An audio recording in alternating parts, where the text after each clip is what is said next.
There is a space inside your head, a universe of silent, crackling electricity. This is the seat of your consciousness, the director's chair from which you command your body, your thoughts, your very self. You believe you are the one making the decisions.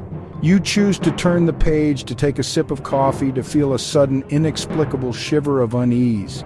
But what if that shiver is not entirely your own? What if a silent passenger, an ancient organism far older than human memory, has slipped past the gates of your fortress?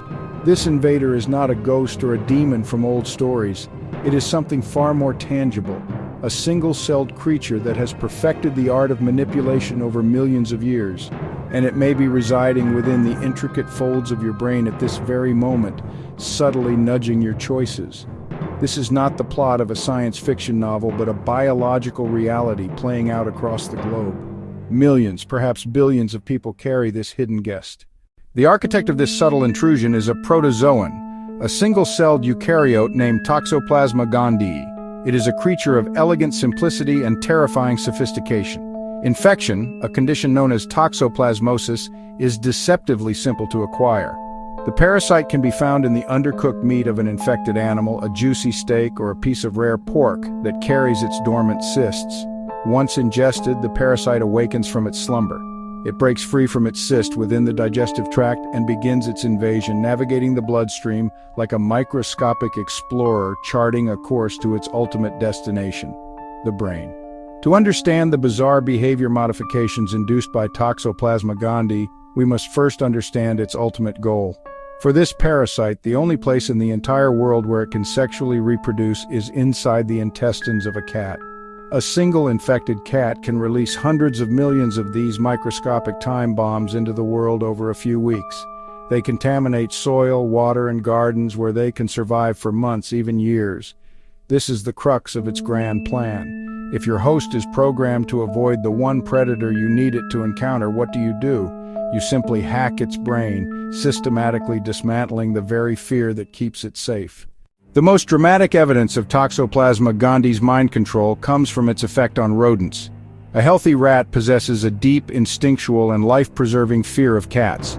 The scent of cat urine alone is enough to send it scurrying for cover. But when a rat is infected with Toxoplasma gondii, something extraordinary happens. The parasite targets the amygdala, the neural center responsible for processing fear and emotion. The result is a complete reversal. The rat's innate fear of cats simply vanishes. Studies have shown that infected rats are no longer repelled by the smell of cat urine. In fact, they become drawn to it.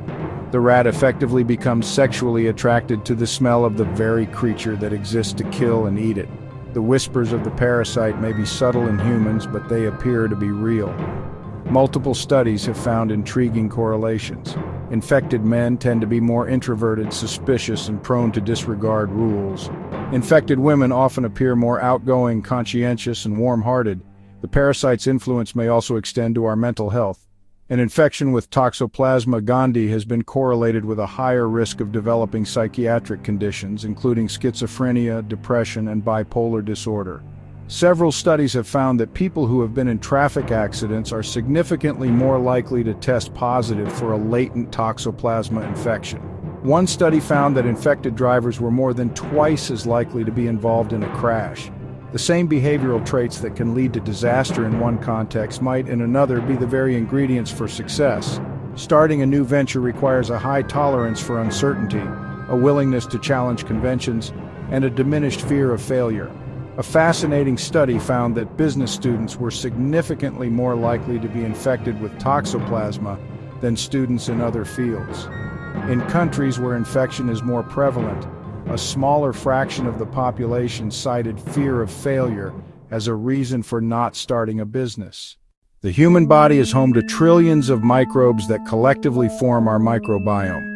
Scientists are exploring the gut-brain axis, the complex communication highway that connects the microbial world in our intestines with the neural command center in our head.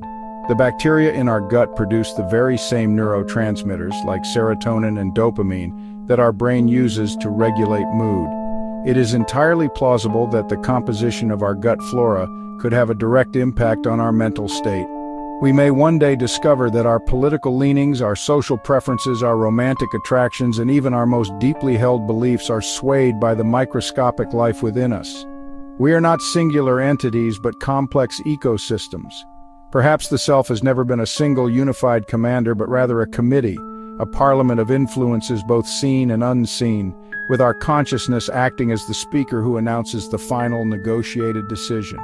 As you go about your day, you believe you are the one steering the ship, but this silent, microscopic passenger has been on board for a very long time, its hand resting gently on the tiller, occasionally giving it a nudge. Who then is truly in control? Is it you, or is it the parasite? The horror of Toxoplasma gondii is not that it tears you apart, but that it rewrites you from within, one synapse at a time, challenging the very concept of free will.